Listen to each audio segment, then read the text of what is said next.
and dying in your beds many years from now, would you be willing to trade all the days from this day to that for one chance, just one chance, to come back here and tell our enemies that they may take our lives, but they'll never take our freedom?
Welcome to Anti-Tyranny News Radio here.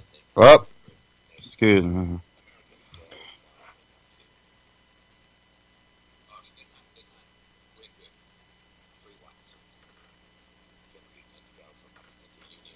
Hold on here a second. Okay, I had something in my ear there, blaring. Okay. Couple things going to discuss tonight. We're going to go over the whole border patrol thing, Rick Perry, National Guard, have a discussion on that and give you my take on it. Another thing we will cover, Fred Burke's top White House insider turned whistleblower. I'm going to play a clip from that.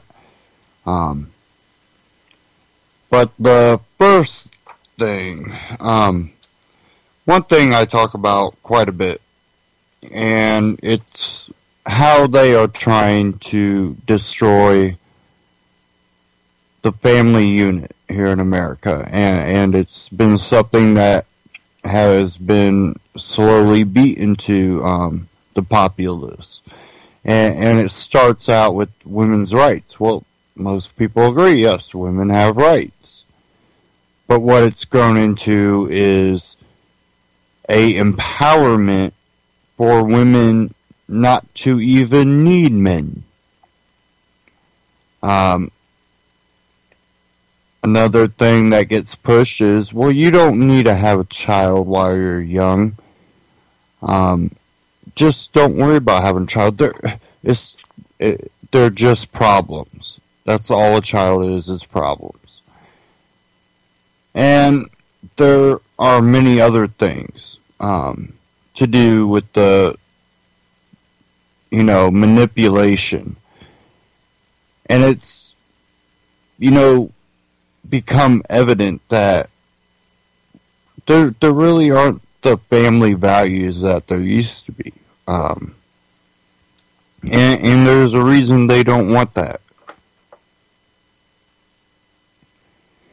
That's because a family that stays together are strong units. And if you notice with a lot of the larger families that, they always stick together, they're always a part of each other's lives.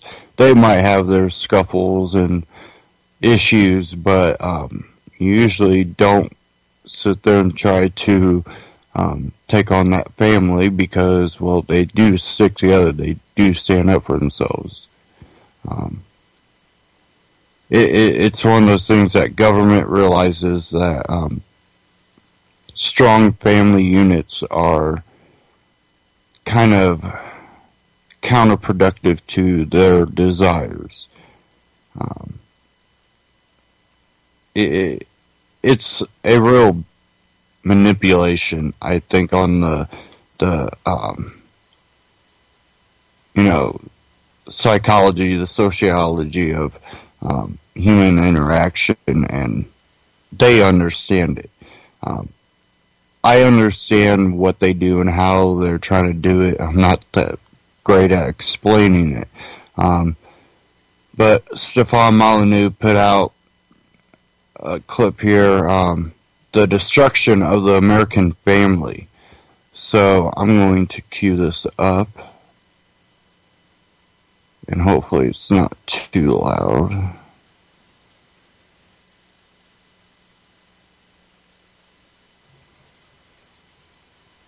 One minute you're up $500,000 in soybeans, and the next your kids don't go to college and they've repossessed your Bentley. Are you with me? The revolution starts now. We have to pass the bill so that you can find out what is in it. Turn those machines back on! You are about to enter the Peter Schiff Show. Show me the money! If we lose freedom here, there's no place to escape to. This is the last stand on earth. The Peter Schiff Show is on. Call in now. 855-4-SHIP. That's 855-472-4433. I don't know when they decided that they wanted to make a virtue out of selfishness. Your money, your stories, your freedom. The Peter Schiff Show. Good morning, brothers and sisters. Stefan Molyneux from Free Domain Radio, sitting in for Peter Schiff. I hope you are having a phantasmagorical morning. I'm not sure what that means, but I believe it involves kaleidoscopes and hallucinogens. So, we're going to talk today about the family, the bedrock, the keystone to the arch of civilization, the institution that has been relentlessly under attack from progressive socialists, cultural Marxists, and all other assortment of human toxins. The family, the family, the family. Something which not hugely talked about sometimes in freedom-loving / libertarian circles, but which I think is an essential component to fixing the world, to making the world a better place.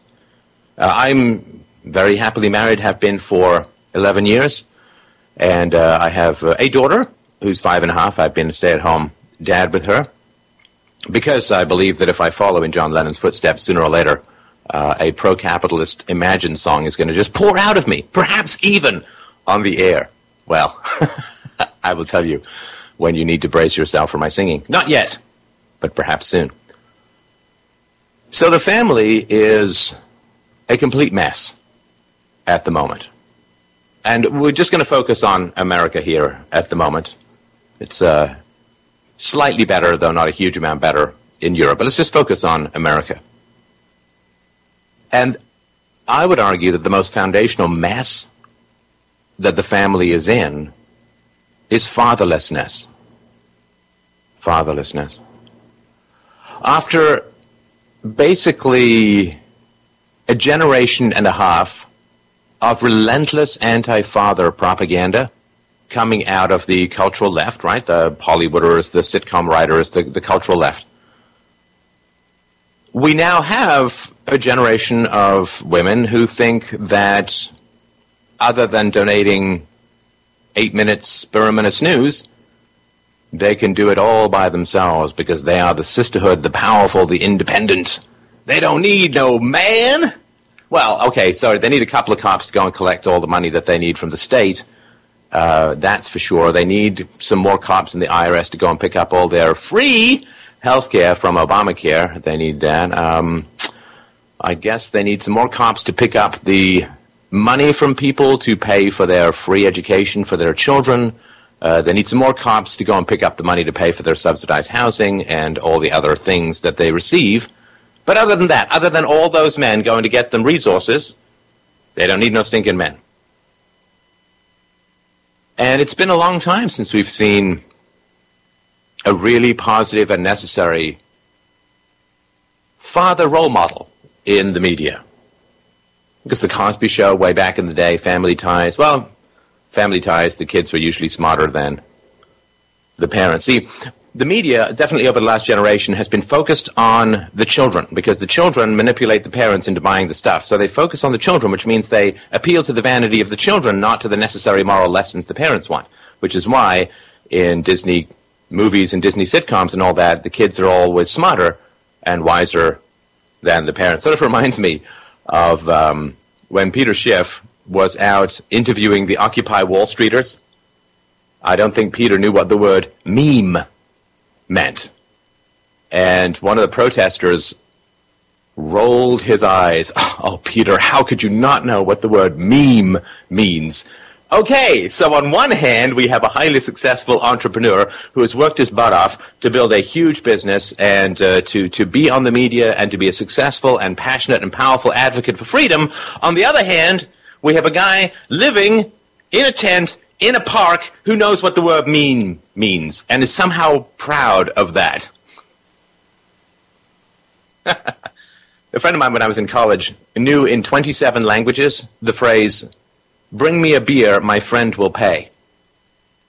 I don't think that made him smarter than and he probably even knew what the word meme meant. So let's look at some statistics. And I really do want to get your thoughts on this. I mean, did you grow up without a father? I did. 855-472-4433. I really wanted to get you in on the conversation about this. What was your dad like? Was he there? What was the attitude? What is the attitude of the women in your life around the necessity of fathers? Because they're always portrayed as bumbling idiots. I have two kids, but 3 children because my husband is just right? I mean, all this sort of vanity stuff where husbands are bumbling fools who avoid contact by hiding out in the garage and so on. They're probably just hiding the contempt that society has for fathers as a whole. So in the U.S., these statistics are fairly recent, but they range a little bit. 43% of U.S. children live without their father. Shocking, wretched, unprecedented. 90% of homeless and runaway children are from fatherless homes. 80% of rapists motivated with displaced anger come from fatherless homes. 71% of pregnant teenagers lack a father. 63% of youth suicides are from fatherless homes. 85% of children who exhibit behavioral disorders come from fatherless homes. 90% of adolescent repeat arsonists live only with their mothers. We used to know this. The skeleton in the Bates Motel was not of a father. 71% of high school dropouts come from fatherless homes. 75% of adolescent patients in chemical abuse centers come from fatherless homes. 70% of juveniles in state-operated institutions have no father. 85% of youths in prisons grew up in a fatherless home. 85% of youths in prisons grew up in a fatherless home. Fatherless boys and girls are twice as likely to drop out of high school, twice as likely to end up in jail, 4 times more likely to need help for emotional or behavioral problems.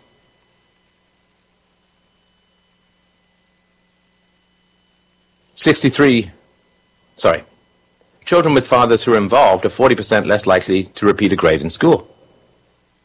Children with fathers who are involved, 70% less likely to drop out of school. Children with fathers who are involved are more likely to get A's in school, more likely to enjoy school and engage in extracurricular activities.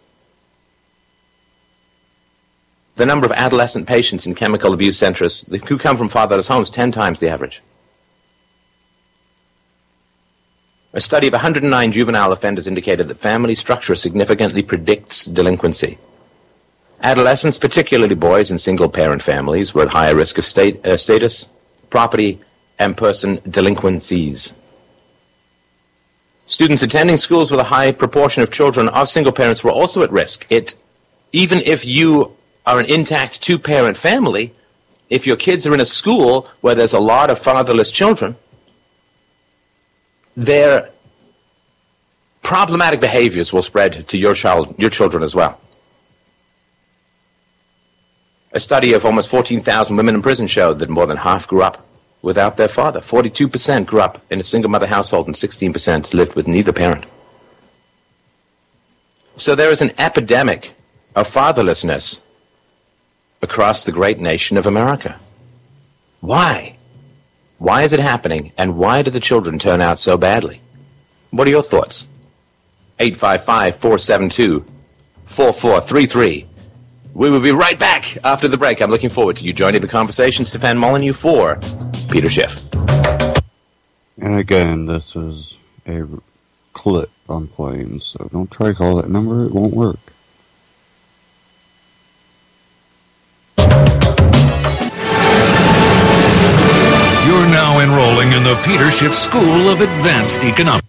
You from the world's biggest philosophy show, Free Domain Radio, sitting in for Peter Schiff. I hope you're having a wonderful morning. We're talking about fatherlessness and the curse and the plague that it brings to society as a whole.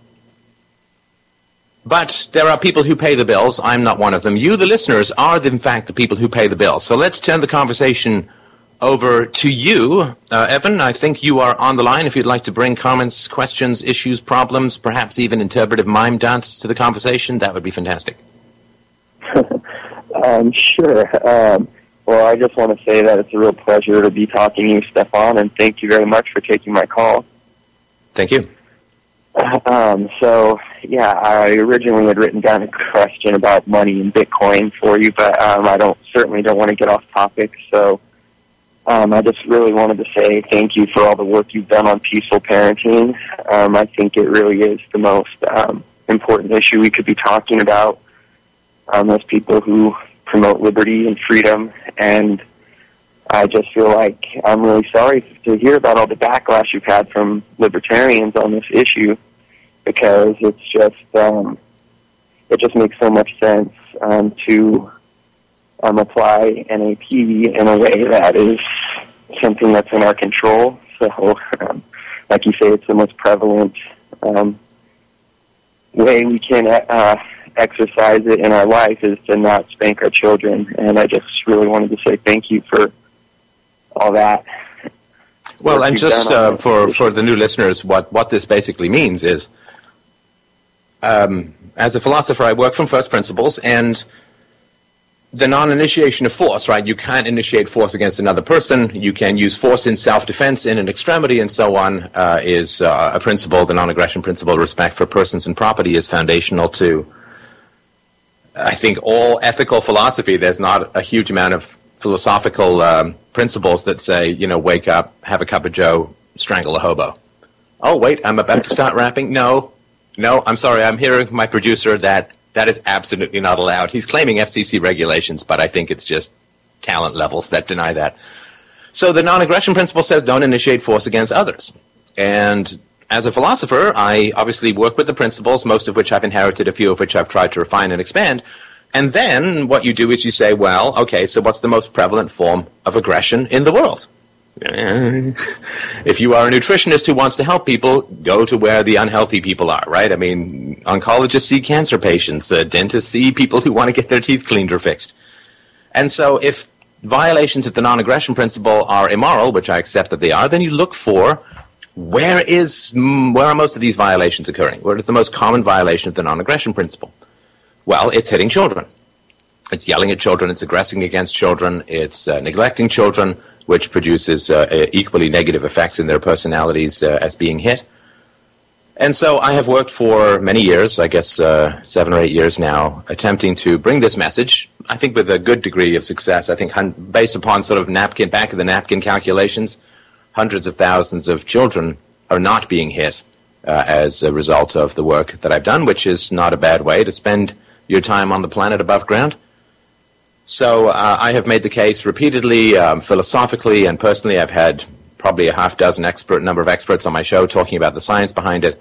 And spanking is very bad for children. It reduces IQ, interferes with social development, causes problems with peer relationships, obviously causes problems with parents, particularly when the children become teenagers and the power balance shifts. Because if the parent has been hitting the children, the parent has said, might makes right, basically. And then when the power dynamic shifts, when the children become teenagers, they tend to act out and become rebellious.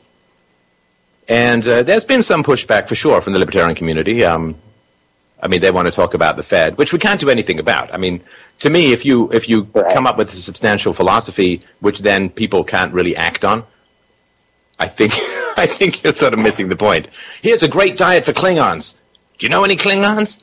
No, but you study this diet anyway, even though you're never going to be able to implement it because the diet is not for you. Well, the diet of reducing violence, the goal of reducing violence is something that is actionable by most people in the world. We all either have kids or know people who have kids or know kids or have some relationship with someone who is a parent, and we can, of course, focus on convincing them to follow virtue and not initiate the use of force against their children. And there's lots of reasons to believe that this is the single biggest issue which freedom lovers can take on to build a more peaceful world. We are not able to influence foreign policy. We can't change the currency printing habits of the Fed or the actual Federal Reserve itself. We can't influence Congress directly, but we can talk to the people around us and encourage them to follow the virtue of the non-aggression principle in their own lives. And that mostly means parenting. I don't know anyone who hits their spouse, but there are a lot of people who do hit children, and we can do a lot to change that. So I just wanted to sort of put that in context for other people. I myself have never hit my daughter. I have never raised my voice against my daughter, and she is a real delight. She is very empathetic. She's very curious. She's very sensitive, and we have very, very few conflicts. And so I'm glad it worked. I've been talking about it long before I became a parent, and it turned out that she was turning into some narcissistic monster. That would be, I guess, a whole lot of apologies I would have to make, but it's not the case. Sorry, Evan, just to jump back to you in case you're still there. Do you have kids yourself? I don't. I'm engaged, and I plan to have children with my wife, my future wife, one day. And honestly, you've had a tremendously positive impact on my life, and I definitely wouldn't have been a peaceful parent, or if it were not for your show. My childhood was pretty rough, but I just really wanted to tell all the Peter Schiff listeners that, I mean, I heard of you through the Peter Schiff show, and now I go to Freedom Main Radio every day for the past few years, and your work is just amazing. And I was hoping maybe you can talk more about the dangers of step-parents and also circumcision as well, because those two issues, again, they're pretty personal to me. I just feel like those are like step-parents can be definitely more likely to abuse than the biological parents. And also, I think just circumcision, people don't really understand how negative the effects of circumcision can be. And maybe you could just break that down for the Peter Schiff listeners. And I just really wanted to say thank you again. So. Well, thank you. I appreciate your kind words, and congratulations on your engagement, and congratulations to your future kids who are going to grow up in a peaceful environment. There's a wonderful thing that happens when you eschew or reject the use of force. As a libertarian, and I've been a libertarian / objectivist / voluntarist for, oh my goodness, over 30 years. Obviously I'm only 30, so I was convinced in the womb. But there's wonderful things that happen when you give up on aggression. Wonderful things that occur. We'll talk about those right after the break. It's Van Molyneux for Peter Schiff. We'll be back in a sec. We now return to the Peter Schiff Show. Call in now, 855-4-SCHIFF. That's 855-472-4433. Rebel Radio, the Peter Schiff Show. I mean, do I even need to explain it? I guess I do, because that's a bit of a left turn at Albuquerque.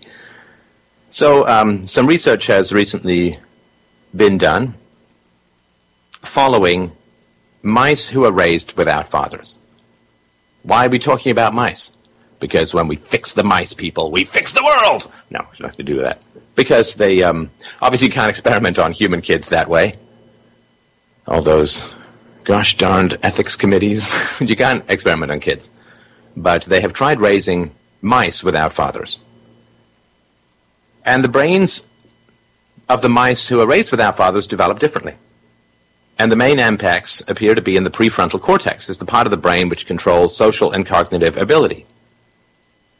So the study, published in the journal Cerebral Cortex, which is a fine neuroscience journal and also a medium to good name for a punk band, found that those mice raised without a father displayed signs of abnormal social interactions and were far more aggressive than mice raised with both parents. The difference was far more pronounced in daughters than in sons. And females raised without fathers also had a greater sensitivity to the stimulant drug amphetamine. The head of the research said, quote, "The behavioral deficits we observed are consistent with human studies of children raised without a father. These children have been shown to have an increased risk for deviant behavior, and in particular girls have been shown to be at risk for substance abuse." In other words, a predilection for drug use as a teenage girl would be a form of self-medication for the hole in your heart, roughly the size of your heart, left by an absent father. He goes on to say, this suggests that these mice are a good model for understanding how these effects arise in humans. The report said the behavior of the mice was consistent with studies in children raised without a father, highlighting an increased risk for deviant behavior and criminal activity, substance abuse, impoverished educational performance, and mental illness. It added, our results emphasize the importance of the father during critical neurodevelopmental periods, and that father absence induces impairments in social behavior that persist to adulthood. Dr. Gobi said that the results suggested both parents are vital for children's mental health development and hoped the findings would spur researchers to look more deeply into the role of fathers. Some of the poorest parts of the country, this is in the UK, are becoming men deserts because there are so few visible male role models for children. In the UK, more than 1 million British children live without a father and have no adult male role model. And those two are together as the double whammy. A figure that's rising by 20,000 children a year. In the Manor Castle ward of Sheffield, a very poor part of England, 75% of households are headed by a single parent, most commonly a woman. This is something that has actually been known since Roman times. The dissolution of the family was a big problem in ancient Rome as well, as no-fault divorce and alimony and all that kind of stuff swelled, and with the rise of single-mother households comes significant, and if this brain science is right, possibly permanent social problems. One of the most amazing things about human beings is our capacity to epigenetically develop, to adapt to an environment dynamically. You know, like snails are snails, right? But human beings can be different species depending upon the cues that the fetus receives and the infant receives from the environment. If the mother is stressed, then the fetus develops for a combative world. Now, a mother who is facing birth without a father, without a partner to raise the child with, is stressed by definition, if she's got half a brain. And the stress hormones go into the fetus's developmental system and cue it up for, you are going to enter into a resource-scarce win-lose world. A mother who is in a happy, comfortable, loving relationship with the father of her child is giving all the happy joy hormones and brain juices to the fetus, saying, hey, you're going to be born into a resource-rich, win-win, negotiation-based, peaceful world. And the child develops in that direction. We create different species depending on the infant's and the fetus's early developmental experiences. You can grow a hyper-aggressive, win-lose, highly competitive child simply through stress and aggression. It produces a different brain. Can that brain change later on in life? My understanding is that it can. Neuroplasticity, or the capacity of the brain to reform itself, is a lifelong capacity. However, there are developmental windows that, if missed, provide significant challenges later on in life. The development of mirror neurons, or our capacity to feel what other people feel. The difference, if you see, those videos where guys take shots to the groin from balls or bats, whether you wince or whether you laugh has a lot to do with the development of mirror neurons, which is our capacity to put ourselves in other people's shoes, literally, and feel what they feel. There's a developmental window, as far as I understand, for those, and if you miss it, it's a real challenge.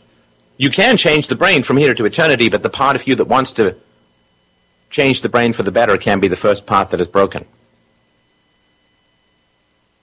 Yeah, I mean, it doesn't matter how light or heavy the box is, with 2 broken arms, you ain't lifting anything.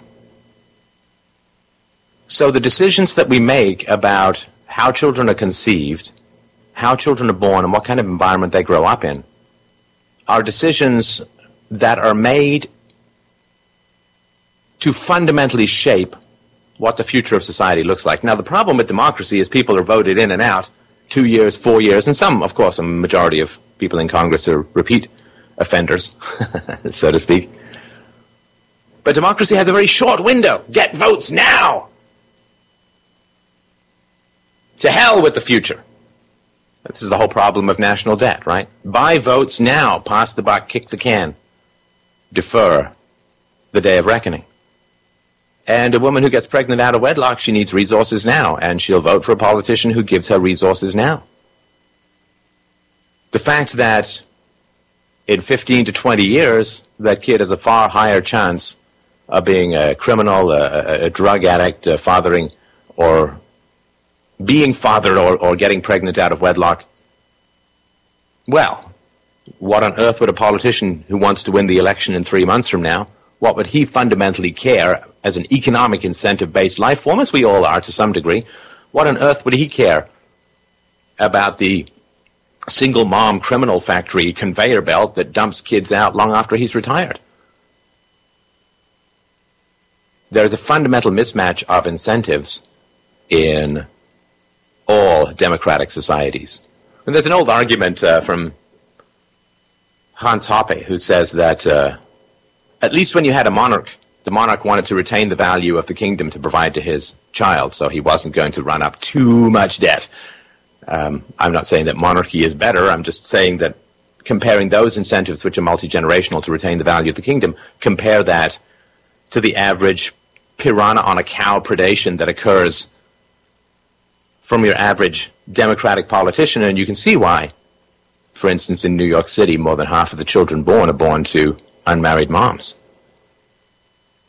There is statistically no single predictor, no single greater predictor of a negative outcome for a child than being born to a single mom. And I'm saying single mom. I'm aware that there's a tiny percentage of single dads out there. But given that women basically get custody 90 to 95% of the time, it's slightly lower, but basically men only get custody if women don't contest at all. We're just going to talk about single moms. There is no statistically more significant negative outcome for a child than being born to a single mom. It's a more powerful predictor of a negative outcome than race, gender, socioeconomic status, class, employment of parents, non-employment of parents, neighborhood, environment, school, you name it. There is no single worse outcome predictor for children than being born to a single mom. And this is not talked about a lot. We all want children to be treated better. The last caller was talking about growing up with a step-parent. Let's look at some of the facts about that, shall we? So this is in England, right? So using the baseline of 1, this is the prevalence of serious child abuse. Using a baseline of 1, biological parents married, you've got 1. Mother married to stepfather, 6. 6 times more serious child abuse. Biological mother alone, 14 times more violent child abuse, significant and severe child abuse. Biological parents cohabiting but not married, 20 times. 20 times. Biological father alone, 20 times. Biological mother cohabiting, in other words, some man who is a step boyfriend or stepdaddy, no, unmarried, so just cohabiting with a guy, 33 times more likely for there to be severe child abuse. 33 times more likely. The safest place for children is in a biological married parent family environment. That is the safest place for children. And if we care about the safety of children, and all decent human beings, of course, should have this as a very high priority, we should really, really focus on that. In England, a child whose biological mother cohabits was 73 times more likely to suffer fatal abuse than a child with married parents. And again, it's dose dependent, right? As the biological connections to a child diminish, childhood danger increases exponentially. Looking forward to your calls about these issues. 855-472-4433. We will be right back after the break. Good morning, everybody. Hope you're doing well. Stefan Molyneux sitting in for Peter Schiff. We are talking about safety, security, and peace in the home. I would argue is the foundation for stability, security, and peace in the world. Marriage has received a pretty bum rap in the media in general for about the last 30 or 40 years. I mean, I remember when I was a kid, seeing shows like Father Knows Best and My Three Sons, Leave It to Beaver, and so on. Okay, they were reruns. I'm not quite that old. What? Speak up, Sonny! But fathers were portrayed as the stable bedrock, as important imparters of wisdom and all that for their kids. And the role of the father was hugely respected in society as a whole. That really kind of began to change around the late 60s when a lot of Marxism crept in through feminism and through other movements, the sort of free love movement, the pro-drug movement. And suddenly it was no longer father knows best, but father is the white male oppressive patriarch who has kept his hobnailed steel-capped boot on the neck of women and children throughout history, and suddenly liberation for women was getting away from men. And so for generation and a half, it depends how you count generations, generation and a half or so, you could maybe say 2, depending on average age of women having kids, women have sought, in general, freedom from the patriarchy. However, marriage is an institution that developed over many thousands or tens of thousands of years. Almost every option, I'm sure, has been tried, if my penthouse letters remind me correctly. Almost every option has been tried throughout human history. Short-term cohabitation resulting in kids, polyamory, polygamy, almost everything has been tried, and society generally, in a state of freedom, gravitates back to two-parent, biological offspring, stable pair bonding, and so on. It's not a patriarchy. It's not. And it certainly is true that women had fewer economic rights in history, but men also had responsibility for their wives' debts. If the wife got into debt, it was the man who would go to debtor's prison. And you remember, what was it? I think at the turn of the last century, like 1900, average life expectancy was like 40 to 50 years. Now, a lot of that was infant mortality and so on. But women would get pregnant, usually in their late teens, and they would stay pregnant and breastfeeding for 10 to 15 years.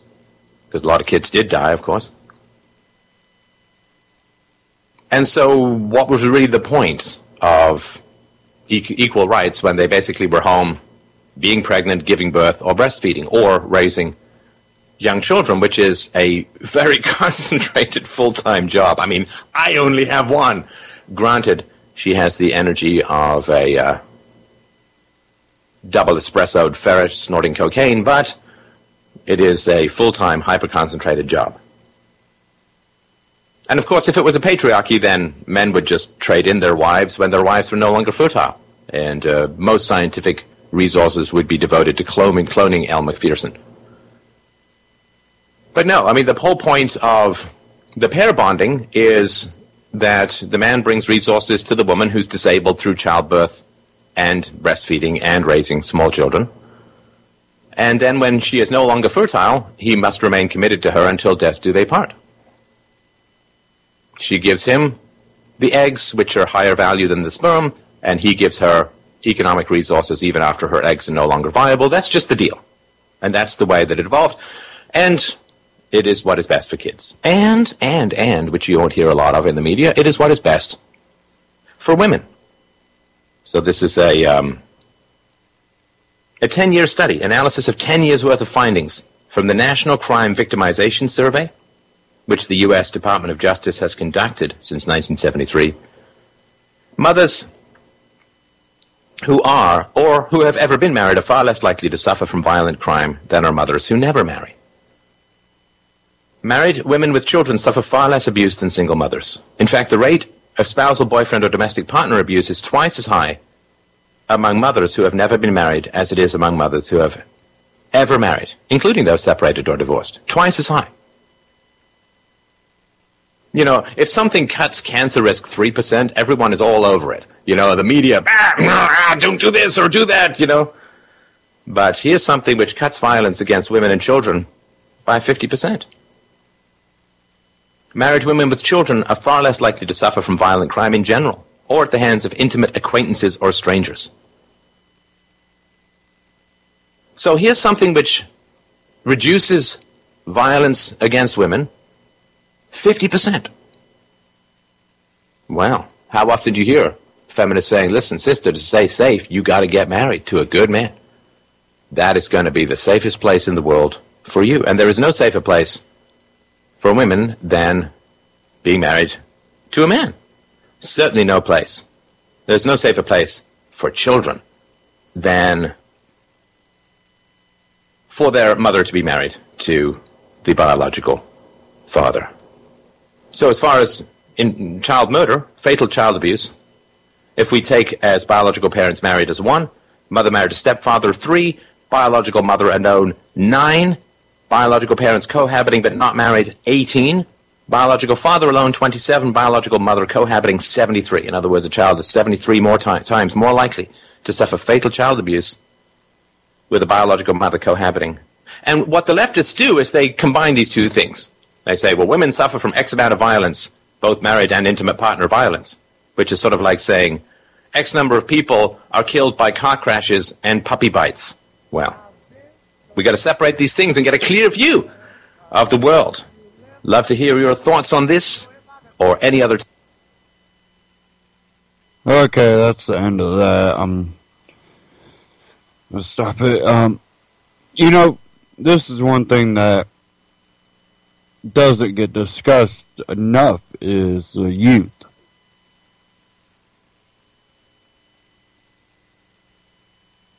And we have to concentrate on the youth and concentrate on ourselves. You know, what they are doing to manipulate the culture to basically keep families, you know, separated, keep them divided, you know, in our divide and conquer technique. It's really inhabited everywhere. And, you know, we're not saying, you know, well, if you're with an abusive person or someone that is making bad choices, that you shouldn't, you know, make sure you're in a safe position first. But I think really the culture easily gives up on almost everything. A lot of people just do not even really go beyond going, hey, I'm going to try this out. Oh, yep, that was cool. Yeah, I'm not doing it no more, and it's really that quick. It seems, and it even seems that relationships are like that anymore. Um, I just think that when you look at how they divide them, when it comes to dividing the family, which negatively affects the child. Then you look at public schooling, which most single moms, of course, are going to need to use public schooling. Their one job supporting their kid, maybe getting child support depending on the father. A lot of times not, or partial. In those cases, they're working. They can't afford private school or to stay home and homeschool, which again, takes time away from being near a family member, and then the manipulation in the public school systems. Basically, look at your parent, how your parent struggles. Just struggles, and that's why you need government, because they can't do it. And we're smarter, and this Common Core feeds into that, where it's not only going to dumb down the child. What it also does is it negatively affects the way the child will look at the parent, because it's nonsense. If you look at some of the math equations, what is, 3 minus 1? And you're like, well, if you add 1, it's 4, then you minus 1, and then minus another 1, and yeah, it's 2. Like, what? What's, and what they'll do is they'll word a question where you're supposed to write it out that way, but you're reading the question as a parent going, well, what do they mean by this? And it's made to make you look stupid to your child. And this will negatively affect the way your child will view you. And if they can convince the child that they're really unintellectual way of thinking, this let's make everything twice as hard as it has to be, and slowing the child down, this is going to make a society that just, all I can think of is the movie Idiocracy. And it's really seems like that's a society they want to build, because it's easier to control. As long as you can punch the buttons on a computer, or basically do the simple things they need you to do, which we already know robots are replacing a lot. They can make computers do so much automation. They can phase out a lot of jobs. What are you going to be useful to them? Basically, then by that point, they just need enough people to sustain. It seems like a slippery slope. And then, let me find this one here. I had this one. Top White House insider turned whistleblower Fred Burks, and Alina St. Ange sits down with former presidential interpreter and White House insider Fred Burks to discuss how he obtained his position as an interpreter, what made him quit, how the power elite try to control us, and what is the most effective way we can bring about change into our world. And I always say we have to start waking people up at the local level, and making sure that we create our own social environment that promotes freedom and not tyranny. But let me go ahead and cue this up here.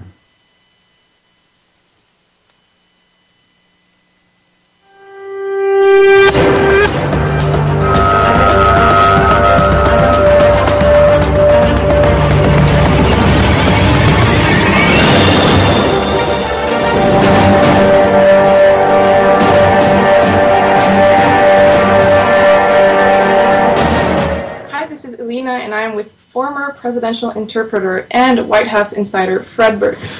How are you doing? Doing great. Great to be here and on the show with you. Good to have you. So explain, what was your role as a presidential interpreter and how did you actually become one? Well, that's a long story, but I'll give just a very brief picture. I was in college and got really tired of college, and so basically heard about this program that sounded really exciting that sends people over to Asia for a cultural experience. So I went over there and ended up going to Indonesia, living in a home with an extended family, 20 people under one roof, and got really good at Indonesian. Came back home and had to find some work. And a friend of mine who'd been in Indonesia said, "Hey, say, your Indonesian's really good. Why don't you try out for this job with the State Department?" I said, "Well, that sounds fun." So I did. I got accepted and never planned to move up the ranks, but it's pretty good. I could actually start doing simultaneous pretty quick. And I guess 1995, I started in 86 and just did low-level interpreting for a number of years. And then 95 was the first time I interpreted for Bill Clinton and Al Gore. And then eventually, by 2001, I became the top interpreter in Indonesian in the State Department. Wow. And I resigned in 2004 because of excessive secrecy. Oh, can you elaborate more on that, the excessive secrecy? Oh, yeah, a lot of people know, particularly under Bush, and even now, the amount of secrecy was just ridiculous, and I just didn't feel I could consciously translate the State of the Union addresses anymore when I knew there was lying and secrecy going on. I said, I just can't do this anymore. And other things had happened too, and I just said, that's it, I'm out of here. And that's when I became a whistleblower. And once I resigned, then I didn't feel any sort of ethical obligation to keep the secrets anymore, and ended up actually getting on the front page of the Wall Street Journal for blowing the whistle on some stuff that happened. So what were the stuff that you were blowing the whistle about? They were manipulating a certain Muslim cleric in Indonesia and trying to turn him into the Osama bin Laden of Southeast Asia. And the guy is not a good guy. He's kind of like a Pat Robertson or a Jerry Falwell, a real religious leader, but he was not the terrorist that they were making him out to be. And they basically were trying to, in a secret meeting that I interpreted at the president of Indonesia's personal home, they tried to get her to secretly turn him over so they could send him off to Guantanamo or someplace like that. And in the press, they're all denying all along that they were putting any pressure on this person. Many in Indonesia suspected that they were doing something, and so, long story short, I ended up testifying at an international trial and saying, I was there at the secret meeting and this is what happened. And it was huge news. It actually was reported BBC, like I said, front page of Wall Street Journal. So. Speaking of, they do try to create enemies, right? Oh, yeah. So one of the hot topic right now is the whole ISIS thing that's going on. Yes. So do you have any, Well, yeah, basically, the people that are making huge amounts of profits off of war want to keep us in fear, and they want to keep us angry and divided. They want us to be in this us-them paradigm where they're evil and we're good and we got to fight and we got to pour money into our military. And so anything they can do to support that division and divisiveness is going to bring them profits. Where do you feel this is all going to go? Well, I'm an optimist, and I have been since I was a kid, even though I look at some of the deepest, darkest shadows in humanity. I believe that we're developing, we're growing, and this is all forcing us to look at ourselves. And I'm very optimistic that we're learning. I know many of us are learning and growing. And as we do that, we can start to realize, we don't have to fight against each other anymore. We can actually start to work together for a better world. Yeah, absolutely. Yeah. One of their, what I noticed is that their main tactic is basically divide and conquer. Even within this truth movement, it seems there's already so much division. Yeah. Pointing fingers at each other, at them. It's like, when are we going to actually do something to create change and come together? Yeah. So, what do you feel would be the most important thing that we should know about what goes on behind the scenes? Well, just that it's much more complex than most people think. A lot of people who start understanding the deep levels going on think that there's basically a small group of men that are really making all the decisions, and that's what's controlling everything that happens in the world. And what I have zero doubt of is there are major factions within the power elite. And these factions are continually fighting against each other. Sometimes they work together for certain agendas, but a lot of times they're fighting to see who can get the most power, who can get the most money. And that creates a lot of subtleties, a lot of complexities, and it's not just a black and white thing. And so to understand those subtleties is not easy, and yet there are certain basic principles, like greed, for instance, which certainly is a big driving force. Yeah, it's interesting to know that even in their own group there's conflict. It kind of makes sense, right? Well, yeah, and especially after 9/11, because basically 9/11, in my opinion, failed. I believe that final airplane was likely supposed to go into the Congress, and then they could have declared martial law. If that had happened, you and I wouldn't be sitting here right now. And so because it failed, a bunch of people woke up and started like, whoa, this is crazy. And even people in the power elite started questioning, and so the factions became even more fractured. And that's why I'm very optimistic now, because there's so much fighting against each other that they're not unified like they used to be before 9/11. So what do you feel humanity can do about this? Well, it's not about humanity. I mean, obviously, what can each of us do? And then what can we do when we come together in groups? We can't make humanity do anything. But every one of us makes a difference. And this is what I believe, what they want us to believe, that we're powerful. Get your job, work 40, 50, 60 hours a week to make it by. But actually, I believe every one of us is incredibly powerful. And when we tap into our own power and each take concrete steps to make a difference in this world, that collectively is going to have a huge difference. And people, like I know our listeners, a lot of us are doing. We're doing our part. You do your part, to notice where we're dividing and fighting against each other when actually there's a bigger thing going on. Because remember, the powers that be kind of want to manipulate us so that we fight against each other. And instead, when we just get back to the basics are, yes, we want to expose what's going on, and we want to create a better way of living for us all. And when we really focus on that, and each of us has a different role, and we each do our role, we're going to see some changes. We already are. Mm-hmm. Yeah, it's interesting, too. We can become so focused on, what's wrong with the world, all the, craziness that's happening. It has led me to a form of depression before, when I was looking into all this stuff. Like, what are we even going to do? I'm just, sitting by myself on my computer looking up this stuff. Yeah. But, it seems like people are not coming together. We're still stuck in the whole rat race. Well, it's very natural when you first find out of all this stuff to be both depressed and angry. That's very natural, and you kind of have to go through that. Once you make it through that, though, that's when you can really start being effective. Because when you're depressed and angry, it really doesn't serve you. Go out and be angry at the world, people don't tend to respond to it. Then you're just creating more of the same. But once you can, vent your anger and start becoming productive, that's when we really start making a difference. Yeah, absolutely. Makes sense. Mm-hmm.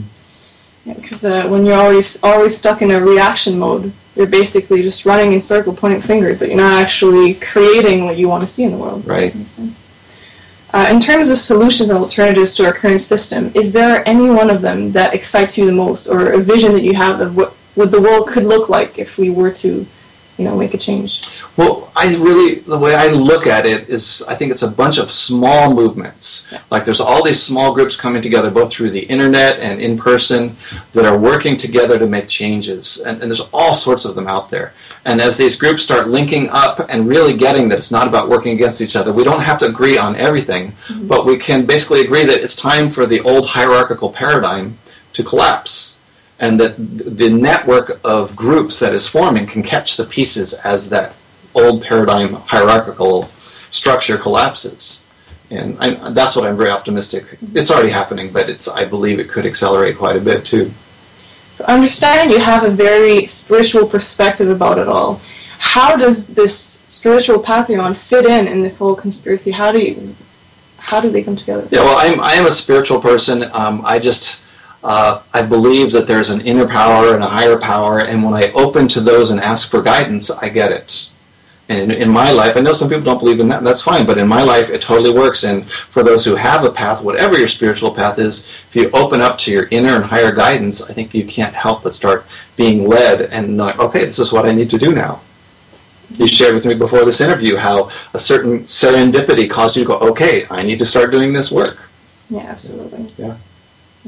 And for me, definitely did not come when I had all the creativity and inspiration to start doing this work. It didn't come from so much anger.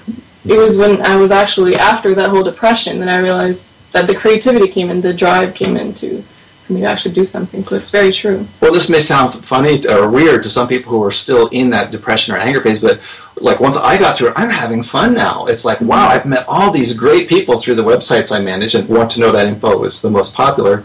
But wow, and we're all working together, and it's like we're also feeling that the crisis stage is over. Right after 9/11 was a very critical phase for several years. Mm-hmm. But now it seems like things are more and more falling apart for the old hierarchy. And so it's actually, we're having fun, and it's cool. Yeah, exactly. Yeah. It is very cool because we've played this game for so long, and finally it seems there's some action. People are starting to question things, and there's something new emerging. Mm-hmm. So yeah, it's a very, very exciting time to be alive for sure. Yeah. So what would be your final message for the audience of We Are Change? I'd say to really be aware of when we're fighting against each other. We have this beautiful big movement that's growing all the time to create a better world. And when we sit and fight for ideological differences that aren't really that important, does that really help when we end up dividing each other? So what I do whenever I'm working with a group of people, if anybody is being divisive, I point out, look, this has ended up being divisive. Can we put that aside? And if not, sometimes I have to ask the people to leave the group because, no, we want to work together. We don't want to try to divide each other. And we all know that sometimes we get infiltrated. And those infiltrators are experts at keeping us divided. And I'm not looking at who's the infiltrator. I'm just looking at who is dividing us. So when we really start remembering what's the big picture that we're working on and where can we come together, when the divisiveness comes up, we don't want to stop, deny it, but it's like, okay, how can we turn this around? And look at who, we don't need to promote the divisiveness anymore. Let's promote working together. Yeah, it's interesting because sometimes I would say things like that, and some people are actually afraid of the word unity and coming together because they associate it with one world government. Because probably their tactic of how they want to draw us in this new world government is, smooth talking, saying, it's all for peace, it's all for love, coming together, and they're going to try to use this, fundamental message of truth. Okay. But to manipulate us. So people are kind of afraid. Well, yeah, I think that's what you really touched on. It's fear. And so if you're living in fear, everything is scary. And unity is scary. And, love, let's not talk about love, But why not? Because it's scary. And what I really want to invite people is, do you really want to live in fear? And even, let's say we succeed and we live in a world of fear, it's like, that's not what I want. I feel very lucky that I've been able to get to a place where I have very little fear. And, I think the fear often comes from the inside stuff. And we talk about an inside job, sometimes the most powerful work we can do is work on our own fear. Work on the places inside of ourselves that are fighting against each other. And when we can get more internally coherent and harmonious inside of ourselves, that's going to show up in our lives and help us to move forward. You could say that change is an inside job, yes, right? Absolutely. Yeah, absolutely. So would you have tools for how do we work through our fears? How do we work on ourselves to, reflect a better world outside? Well, for anybody who's interested, we have some free online courses that deal with exactly that. They not only do they educate about the shadows, but they also, and shadows external and internal, but they also give inspiring information to look at, wow, how can we transform all this? And if our main website, I actually manage like 12 websites, and the main website where you can learn all about these is peerservice.org, peerservice.org. And you can read there about our different online courses. They're free. Everything we do is free because I'm dedicated to a new paradigm where we do things out of the generosity of our heart. So lots of great information if you go to peerservice.org. If you want to look at the shadow material from a sort of a more objective viewpoint, go to wanttoknow.info. There's lots of great tools out there. You'll find out lots of other stuff on the internet too. If you just get clear on what you want and go look for it, my guess is it'll start showing up for you. Awesome. Well, thank you very much. That was an awesome and very empowering message. Thank you. Kind of refreshing to not be all doom and gloomish and to get excited for change instead of depressed about it. Go team. I'm on yes. Let's go team. We're on this together. Yep.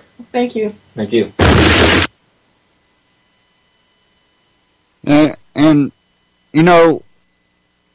when we look at the collapse of empires, they don't happen overnight. They don't happen in a 10-year span. they gradually fall. And sometimes you see lots of small factions come out of it. Sometimes you see another group, large group, come in and try to fill that vacuum. What a lot of those societies lacked when they fell was the way to implement freedom. They all wanted freedom. It was to the point where government was a joke, it was corrupt, and they were overtaxed. And these are empires that fell because of their expansion. There was a seeking for freedom. Sometimes religious freedom, sometimes just wanting to live their life the way they chose. The problem with it is what you see a lot of times that swoops in and fills that vacuum because a large portion of the populace doesn't have a strong grasp on what freedom is. And when they seek liberty and are trying to gain that freedom, and they might do it for, let's say, a religious reason. What ends up happening a lot of times is you see them going, well, we should ban this other religion that was being tyrannical to us. Or, let's say, rich and the poor. Well, of course the poor just want to burn down the rich.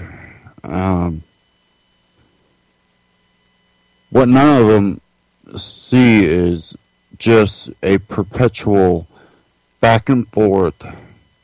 You did this to me, and you did this to me, and a back and forth, Hatfields and McCoy, and a lot of times there's people egging it on, like the Hatfields and McCoys, people wanting that to happen, or trying to gain something out of it. What we need to do is truly understand what freedom is and how to implement it. And I believe we need to break that cycle. When empires collapse, to avoid that vacuum being filled by just another tyrannical thing, we have to understand what freedom is for the individual. We have to understand what cooperation among each other, something that Mr. Berkster was speaking about, even if we disagree, this isn't about the disagreement, this is about our ability to be free. And if we allow others to try to force their opinions, their ideology upon us with force, we can't allow that as a group of individuals. We can defend each other even if we disagree on each other's lifestyles, because we have that understanding. And you hear people going, we should start this revolution right now. And I think you're definitely probably barking up the wrong tree there. When we see empires failing, they become more and more tyrannical. And with what they have right now, and the way a lot of the populace is, you're going to go out, do something that I would consider pretty stupid. You go out there and do that, no one's going to support you. You'll be on the news, and they'll use you to justify clamping down on society. I believe what our goal really needs to be is to spread the idea of freedom. Because these empires will not last. And to seek and try to build little pockets of freedom as much as possible to show how it can work. And you have Free Detroit up there in Michigan, and you have the Free State Project, which seems to be a little bit division between the actual organization and the people that consider themselves Free Staters. And we need more of that. I know here in Indiana, they're trying to use a couple cops' deaths as justification to. Well, you could see the manipulation trying to push. Well, maybe we should look at gun type laws again. And Indiana is a hard state to try to push that type of stuff through. They do have Indianapolis and some of the bigger cities, but most of it's pretty rural and avid hunters and outdoorsmen, so they do have a hard time trying to push things like that through. But you can see the manipulation. So, Indiana, come move here. It's one of those things that we have to start somewhere. And I don't think there's any one thing that is more important. I think everything will play its part. To what Stefan was talking about with the youth and how you and your children interact, and the way you look at your family structure. And really, I think there's a lot of people that get divorced, and it's just their lack of I don't know how to put it. They just don't try hard enough to work out any problems. When issues come up, it's yell at each other, walk off. Don't ever actually talk to each other about an issue and wait until it builds up and you separate. Not saying that all of them are like that, but I would never tell someone to stay with someone that's abusive or causing a negative effect on your mental health, your child's mental health. There's things you have to do to protect yourself and your child. But I've seen a lot of people break up over pretty minor arguments, and it's really just they just didn't really care. I don't know if it's the lack of love. People are getting married for the wrong reasons. But there's definitely a lot of manipulation in the media and movies. So much manipulation trying to break up families. If you would like to call in, the number is 718-717-8296. Feel free to call in. If you want to discuss any of this, any solutions, maybe ideas to try to spread freedom create more pockets of freedom. Maybe solutions about what we should look to do to save the youth from what is being pushed down society's throat, basically. Any ideas? Any ways we can try to improve our own lives and our communities to try to be more accepting of the idea of freedom? If you have any ideas, 718-717-8296. Feel free to call in.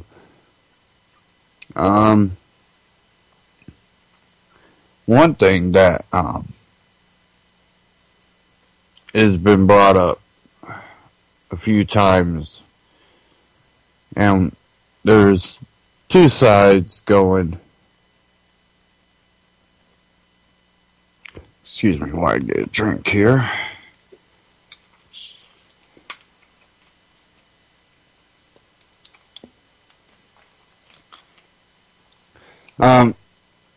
It comes down to the border. And we have people saying, well, the kids are here and we should, pity them. And I don't know if I might say pity, but, have some humanity. And I do understand that. I'm not saying take these kids and stick them in a room and let them starve to death. No. Let them sleep on concrete floors. No. A lot of these kids said, you'll be welcomed. Go here. Parents paid all kinds of money to get them here. But if they're not being taken back over the border, and we look at what this is really being used for, it's not about open borders. It's not about immigration. It's not about any of that. It's about everything. It's about the whole idea of the United States. And, well, as a libertarian, you would think I would be happy. We won't have no more United States. But we're not getting rid of government. We're consolidating government into fewer hands. If they succeed in fundamentally transforming America, not the USA, America, the way they're doing it is putting people's health at risk, is bringing in diseases that haven't been seen in our borders for decades.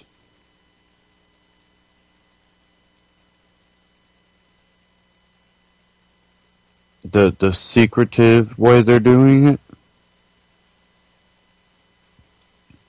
And then we have border states that have the ability to call up National Guard.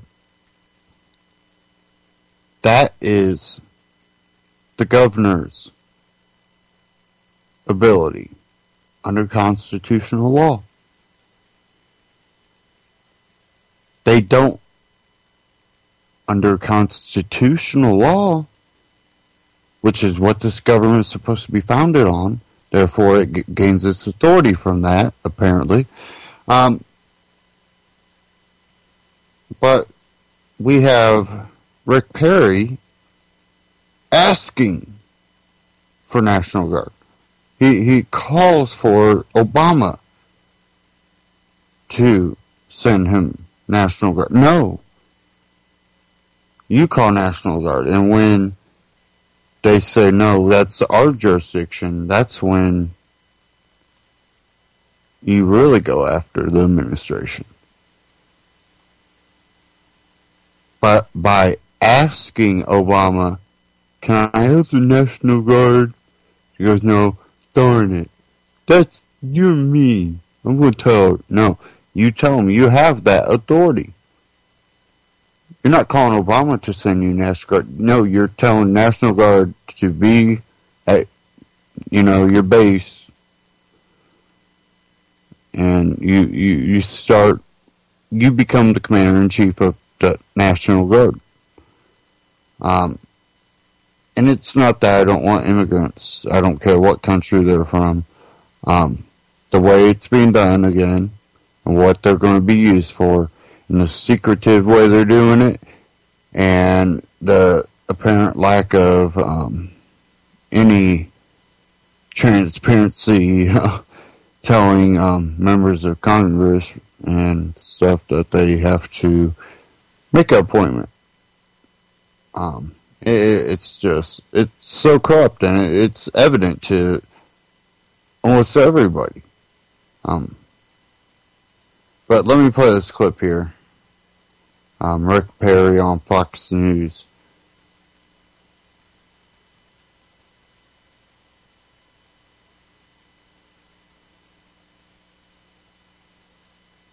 Sunday. Good morning. Let me ask you, Governor, first of all, about the call you and others have made to send the National Guard down to the border. What exactly would National Guardsmen and women do on the border? Well, we called some 4 years ago for 1,000 National Guard troops to temporarily go to the border so that they could help push forward that show of force, if you will.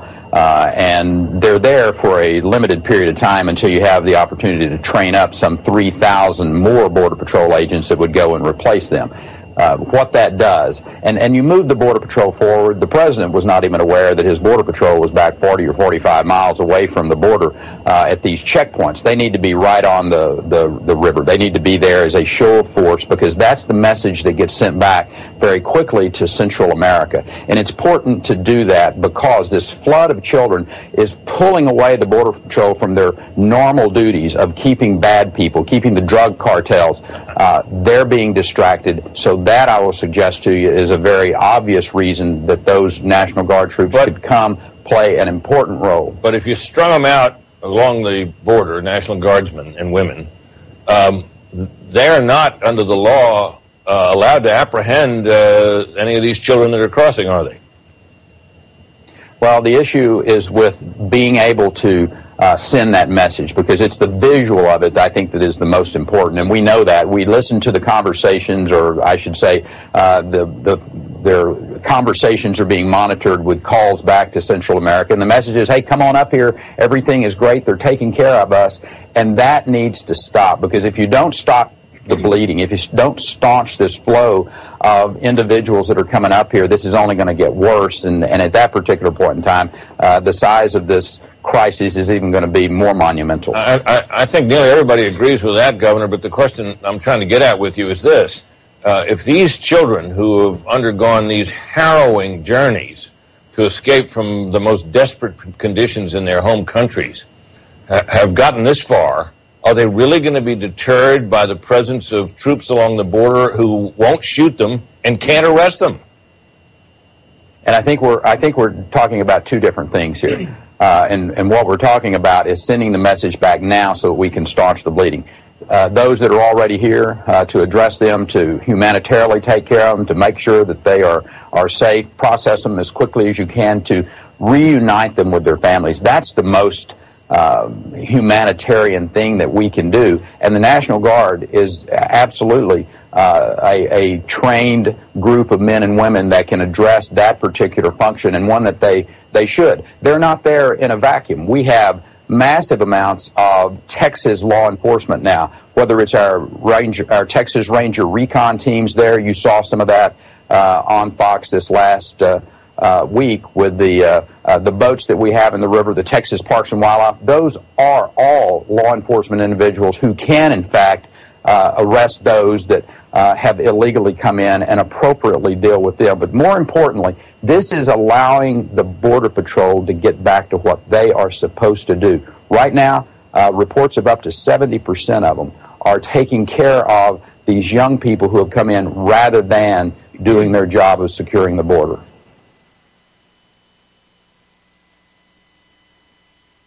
Now, I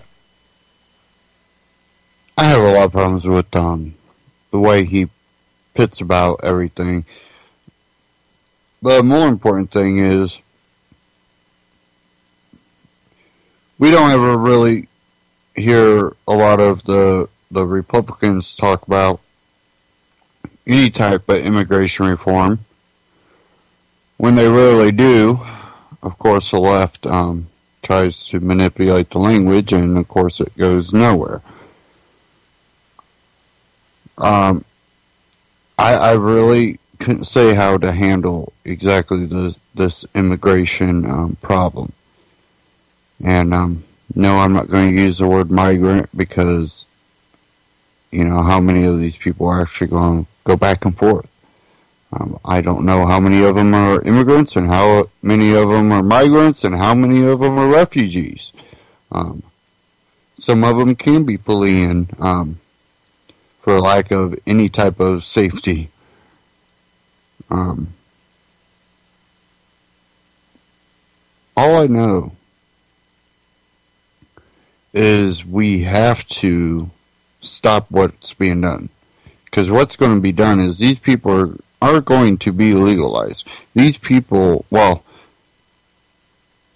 not completely legalized. They won't be considered legalized, but they'll be able to vote. And there's already talk about that being already done. These people are going to be given voter registration. And they will try to use this to fundamentally transform America. And Obama has no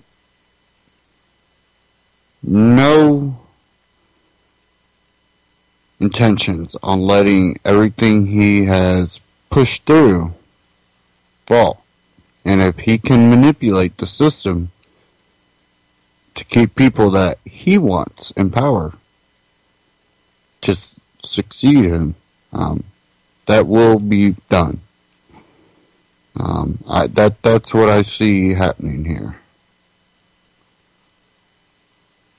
I just don't see this stopping. I see it getting worse, and as we really seen, it's pretty divided, and there's a lack of really any actual politicians from actually doing anything on either side.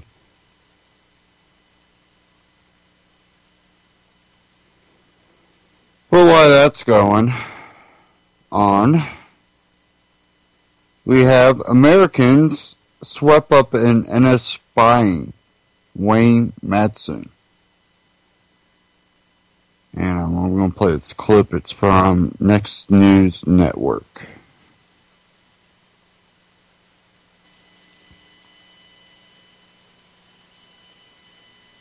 New documents reveal that many Americans have been swept up in spying conducted by the National Security Agency.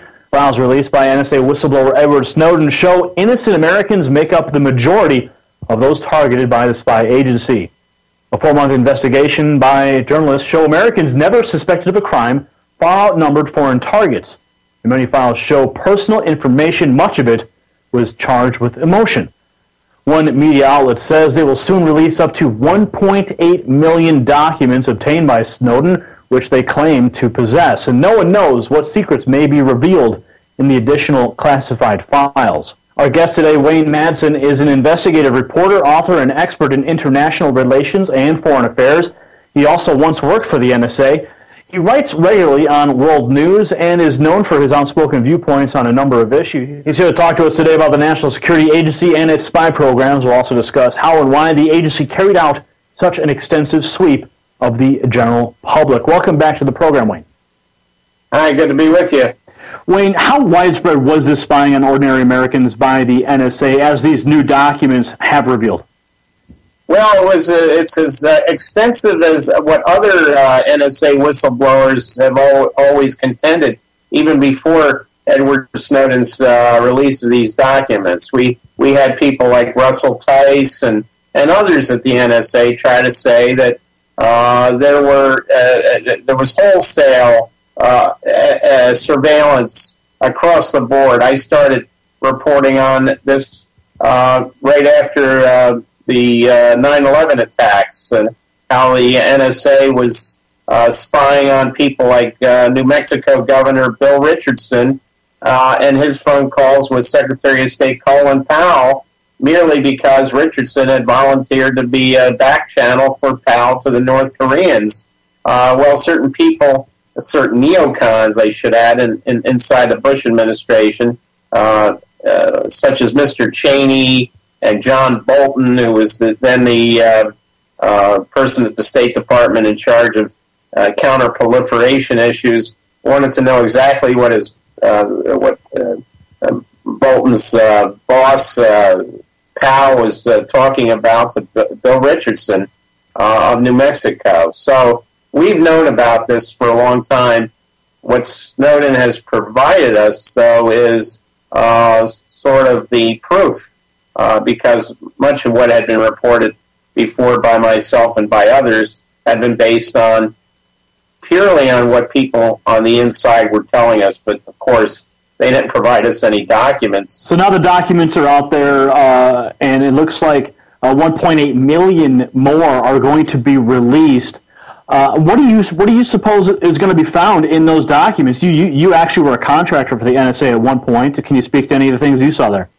Yeah, and I worked inside Fort Meade as a military officer as well. But what based on what we've seen so far from Glenn Greenwald and his colleagues at the Pierre Omidyar-funded Intercept website, Pierre Omidyar is the founder of PayPal. I don't think we should expect very much. Here we have, as hostilities break out between Palestinians and Israel, we have Greenwald and company showing us documents pointing to NSA surveillance of 5 Muslim American activists. Well, yes, there was no reason for NSA to do this. I find the timing of this release a little bit odd, because most people right now in the media would say, well, so what? NSA was eavesdropping on Arab Americans who might have... Well, certainly there are people now who are saying, well, yeah, so what? War on terror, we need to spy on people, who are from the Middle East. What do you say to those people who have that opinion? Well, I don't, unless there's a court order, which has always been the law in the United States, regardless of what happened on 9/11, you need to have a court order. You need to show probable cause why a certain person needs to have their communications eavesdropped upon.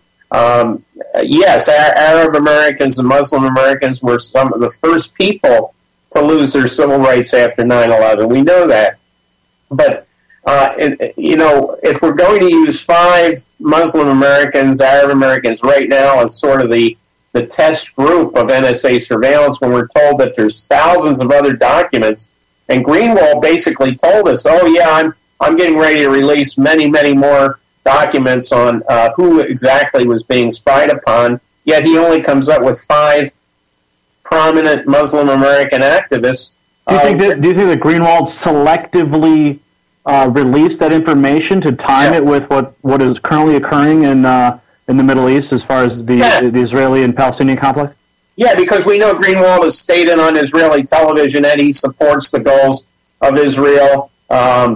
He was very selective, as he always is very selective in what he releases. Now it's down to like a Chinese water torture drip, drip, drip of documents. Where is this motherlode of documents he's been talking about having for all, many, many months? I think Greenwald selectively released this information to make Israel look good right now in this conflict in the Middle East, justify NSA surveillance of Arab and Muslim Americans, and I really doubt that he has much more. If he's got all this information on Americans being eavesdropped upon, where is it? Do you think that Greenwald's selective release is purely for political gain, and do you believe that he's abusing the fact that he received that information from Snowden? More so financial gain for him. He's got his book still out. He's trying, it's now, he's had his big hullabaloo on the book, and now sales are starting to drop off. What a better way to increase sales and get people interested in his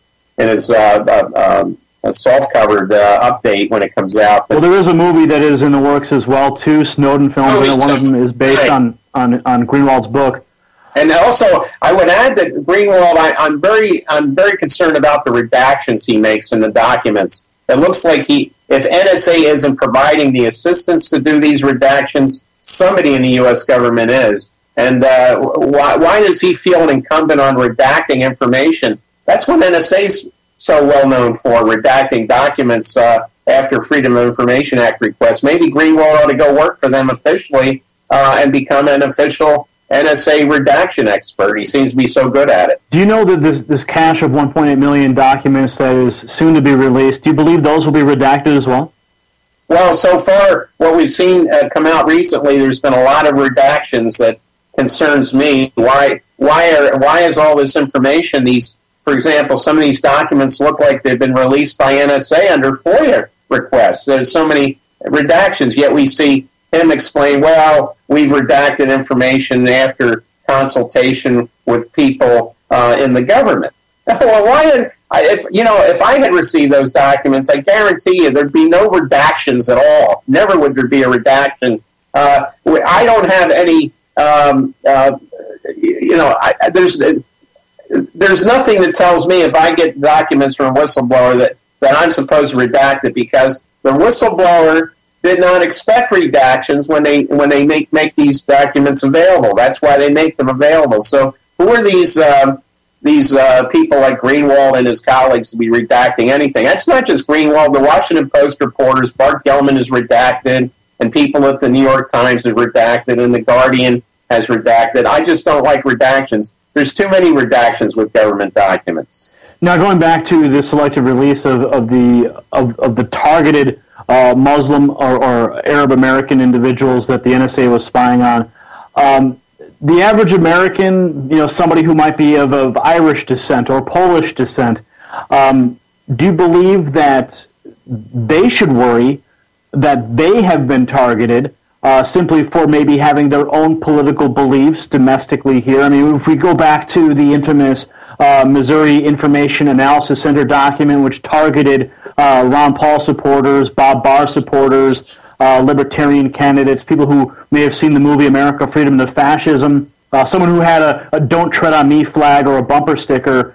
We know that the Department of Homeland Security worked with the Missouri Information Analysis Center to target those individuals in the police bulletin. So we know that the history is there, but now with 1.8 million documents soon to be released, and only the 5 Arab Americans who were announced just recently, do you think that other Americans should be concerned that they will be in that data dump? Yes, I think they should know that. And the way NSA gets around this, and we've seen this with some of the recent documents on how the so-called Five Eyes, we don't officially spy on our English-speaking allies in the Signals Intelligence Alliance of Britain, Canada, Australia, New Zealand, United States. But if for example, anyone who's giving support to the Sinn Féin in Ireland should expect that the NSA has already tipped off the GCHQ, their counterpart in Britain, to spy on those American citizens. And the NSA can say, well, we're not doing it. We have no idea what our British colleagues are doing. This is how it's done. So you can rest assured that if your name is Kennedy and you live in the Boston area and you have given any aid or support to any of the Irish Catholic groups in Ireland or Northern Ireland, your communications have absolutely been intercepted by the NSA. And not only Kennedy's, Peter King, who's this Republican who's so Mr. Anti-Terrorism from Long Island, congressman from Long Island, I would bet anything that his past support for Irish terrorist groups is also contained in the NSA databases. It's just that maybe NSA didn't do the initial collecting of the surveillance data. It was most likely Britain that did that. Wayne, we've got a couple minutes left here, and I want to get your thoughts on the impact of Edward Snowden's documents on the NSA, the data collection. What is the grand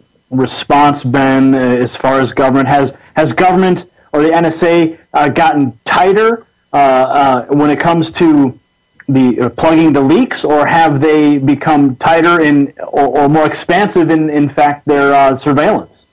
Oh, it's gotten much worse inside NSA with all the polygraphs and people ratting out their work colleagues on the least little issue. In other words, it's like Kafka and Orwell have come together now and are basically running the NSA internal security program. It's done nothing for morale, and I don't know why anyone in their right mind would want to go work for that agency, especially at the present time with them being on the witch hunt. But overall, has NSA been hurt by some of these revelations? Overseas, they have been, but I think they managed to, with the assistance of people like Greenwald, I think they've been able to limit the damage based on the redactions of the documents and then the dribbling now of documents that really don't tell us very much. My, NSA was spying on 5 prominent activist Muslim Americans. Well, we knew that. It's the rest of us. Who else have they spied on? Greenwald made us think they were spying on a lot of other people, and they are. Where's the proof if he has it? Wayne, it seems like almost every day we have a news story about NSA spying. Do you believe that the American people are becoming burned out on reports of government surveillance and simply becoming numb to it? Probably so. The attention span of the American public is about 5 minutes, I think, on a good day. I think it's overseas that it's having a greater impact with spying revelations in Germany now, CIA trying to find out what the German Bundestag was doing with its investigation of NSA, Brazil, other countries. Yeah, it's shown the United States when it comes to democracy and freedom as the emperor without any clothes, and Obama and other U.S. leaders can't be running around talking about that because nobody around the world's buying it anymore. It's nonsense. Now, before we go, I want to just get your final thoughts on the virtual war taking place between government spy agencies domestically here in the United States and privacy advocates or even corporations like Apple. They've released a new operating system for phones that will actually scramble the location of the individual or the MAC address of that individual, randomize it, make it very difficult, almost impossible for the communications to be tracked, and Google and other corporations have come together, and they say that they are putting up new walls against these types of spy agencies. Do you think that will have an effect? Not really. They can come out with all the products they want, and if they were really going to come out with a product that the NSA didn't have the ability to track, they'd be getting a visit to their corporate headquarters, and if that didn't work, they'd be getting visits from the IRS about the possible audits of their corporate tax returns. All right, Wayne, thank you for joining us once again on WHDT World News. Good to be with you. All right, that was investigative journalist Wayne Madsen. You can find out more about his articles at WayneMadsenReport.com. And I think that's why a lot of the better technology has come out of a lot of the hackers out there and Anonymous and the cyber underworld, and they keep coming out with new stuff to try to resist this type of tracking. But it's a forever evolving thing.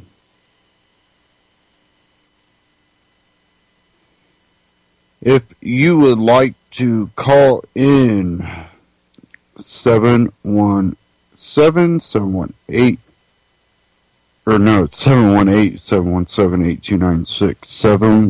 718-717-8296, feel free to call in.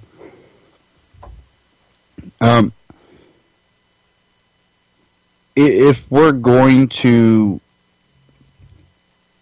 stick with technology, if we're going to continue to grow technology, which many of us plan to do, we hope technology can better our lives. But we also have to be careful of what we create ourselves.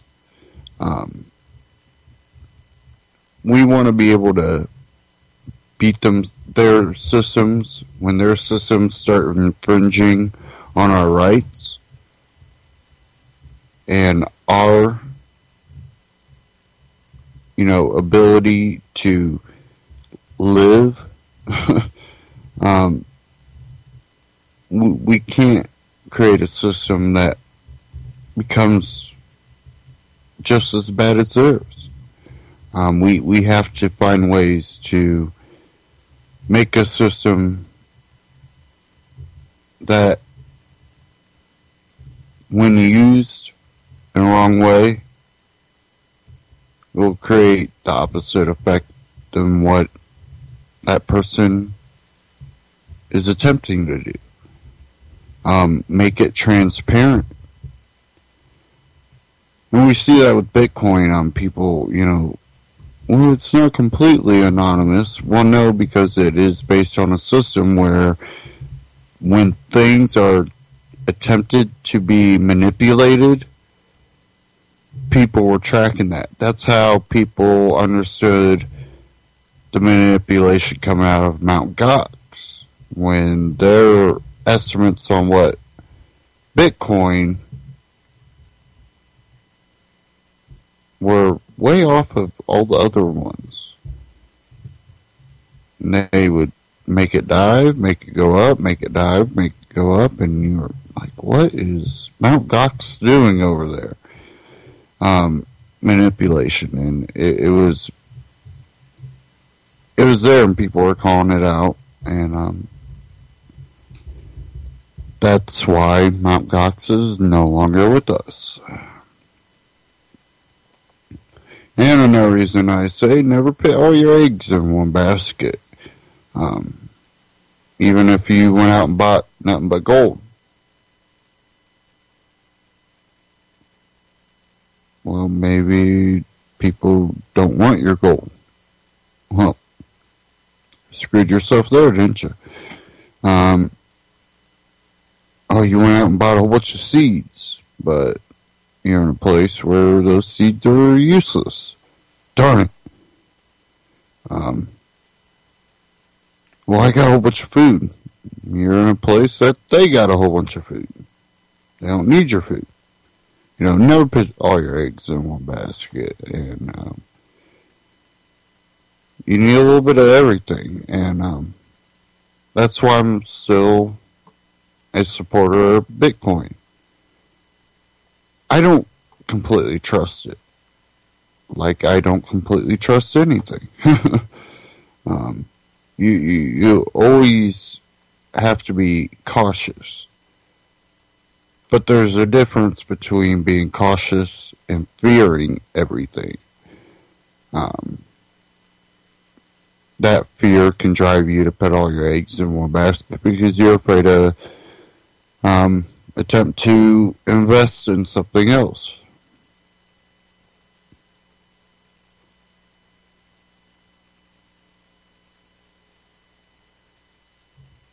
But if you're cautious, you'll be willing to invest in other things, but you'll understand that this might fail, this might not work, this might be useless to me.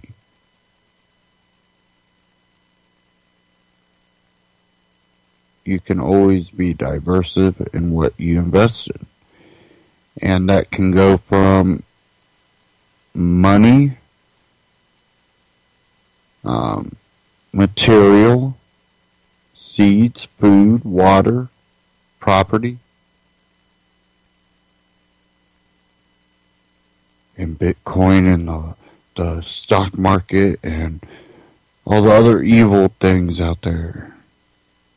Which is, again, just putting your eggs in more baskets. Um, you know, when I look at a lot of people that will talk about Bitcoin, they're talking about putting all their money in Bitcoin. I'm just going all Bitcoin. Good luck with that.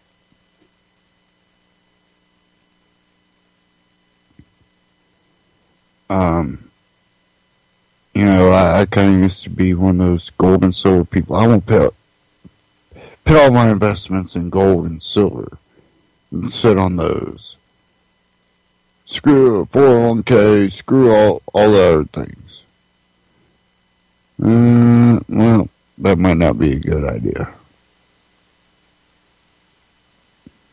Again, that just comes from continuing to grow as a person and your knowledge of everything and continuing to question your own ideology and beliefs to seek truth and seek knowledge and seek intellectual thought.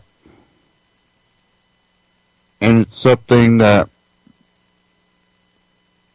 there can be differences and still find that common ground.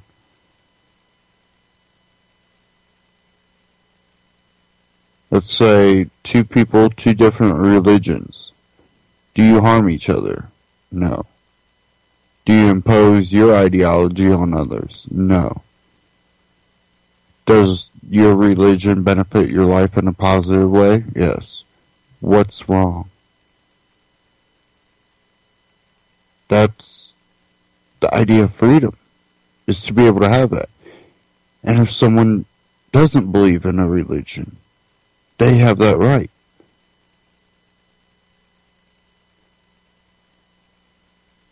I think where the trouble of being able to have freedom again comes into the divide and conquer. People taking advantage of your anger because of your oppression. When you're being oppressed, you'll see people take advantage of that. And it's not the people that are just saying, free yourself, free yourself. It's people saying, we need to, murder all of them. And we need to put them all in cages. Well, guess what? You've been divided and conquered, and you are now them. You are now the same people they were. The same people you're fighting against because you feel they were trying to put you in a cage. You're pitting in a cage. You are now them.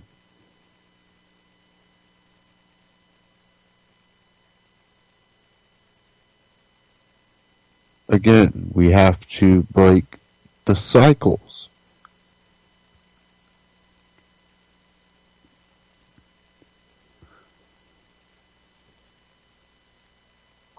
And, I've said it before that government is an outdated idea. And that's part of the idea of government. It's to control a part of the population that disagrees with the status quo.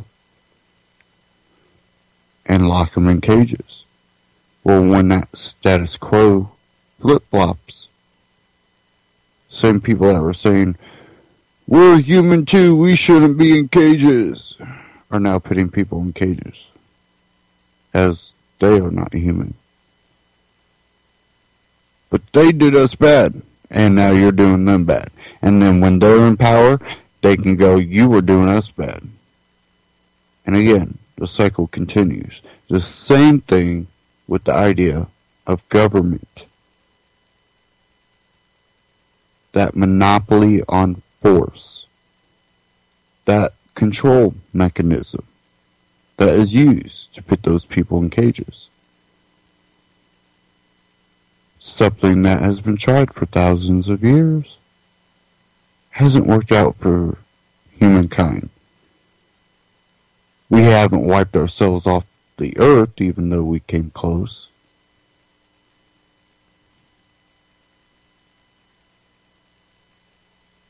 But we haven't been free. we've sustained our species.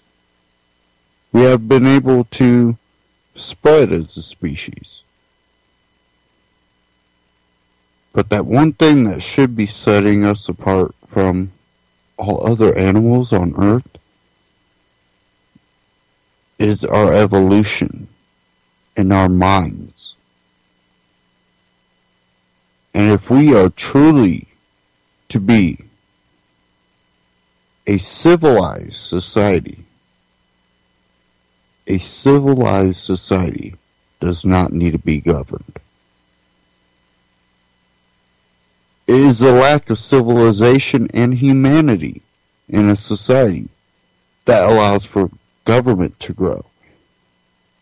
And then, again, it becomes a perpetual thing where government continues to take humanity, the civil interactions become less peaceful, more decisive. That pretty much outlines what America's becoming. A lot of hate.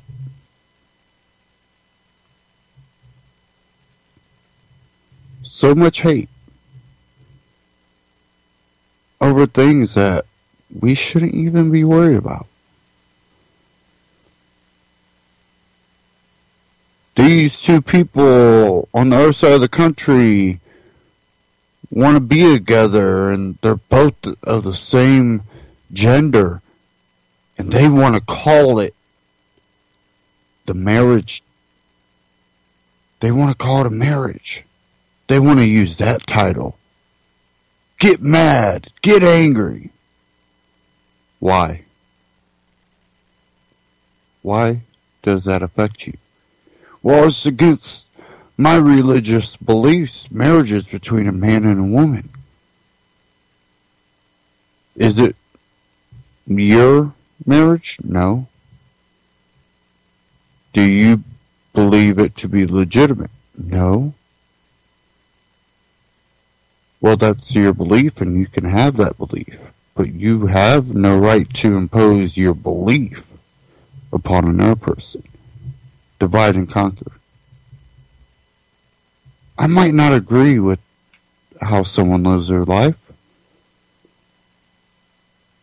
They could call a duck a goose, and I can say, no, that's a duck. And they can go, no, I call that a goose, and I call that goose over there a duck.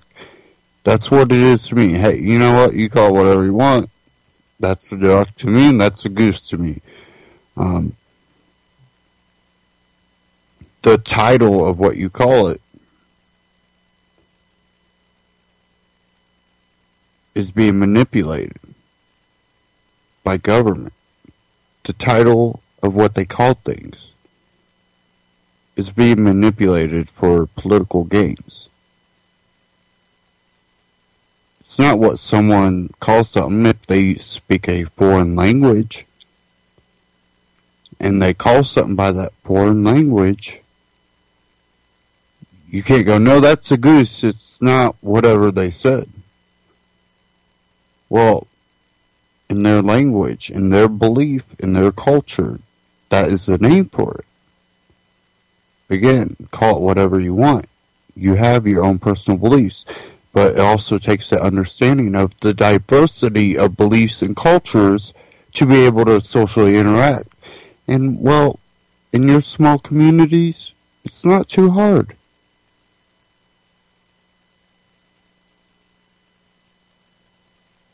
If you are someone that travels to China all the time and Asian countries and in Europe, you might speak multiple languages. You understand the cultures because that's where you do your business. These things aren't impossible. We do it all the time. Start looking inwards and start doing it here. At home. At the local level. Just become that change.